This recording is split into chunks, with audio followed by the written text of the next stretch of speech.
চিরাচরিত ধর্মীয় পরম্পরা মেনে রথযাত্রার পূর্ণ লগ্নে কাঠামো পুজো সম্পন্ন করলেন আদি কংসবণিক দুর্গাবাড়ির সদস্যরা। রবিবার সকাল থেকে এলাকার মহিলা পুরুষ একত্রিত হয়ে শুদ্ধ বস্ত্র পরে নিষ্ঠাচার মেনে এই কাঠামো পুজোয় সামিল হন। জানা যায়, আষাঢ় মাসের শুক্লা দ্বিতীয়া শুক্লা তিথিতে এই কাঠামো পুজো হয়ে থাকে। শাস্ত্রমতে রথযাত্রার এই বিশেষ দিনটিতে মায়ের আগমন বার্তা ঘোষিত হয়, তাই এই দিনটিতে শুদ্ধাচার মেনেই কাঠামো পুজো হয়ে থাকে বলে জানান আদি কংসবণিক দুর্গাবাড়ির পুরোহিত অভিজিৎ ভট্টাচার্য।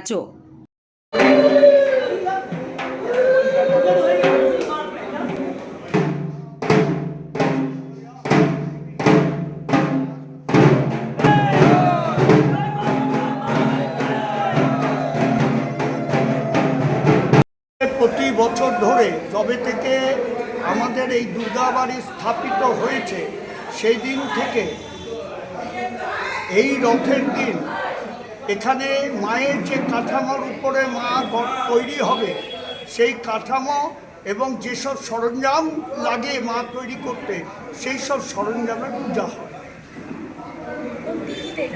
এটা হচ্ছে আষাঢ় মাসের শুক্লপক্ষ দ্বিতীয়া তিথিতে হয়।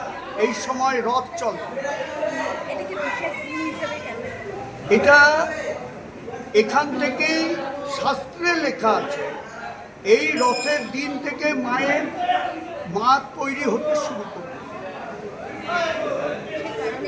সেই কারণেই আজকে এই তিথিটাকে গ্রহণ করা হয় শাস্ত্র অনুযায়ী।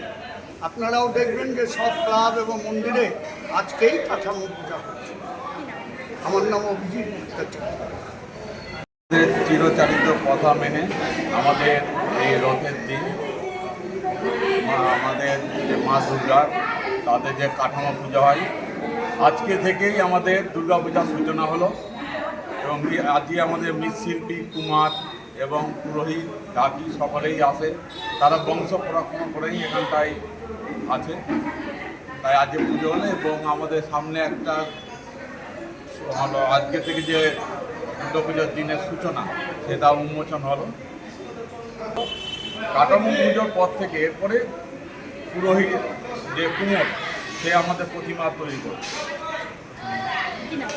বাপ্পা দত্ত, আদি কংসবণিক দুর্গাবাড়ির সম্পাদক।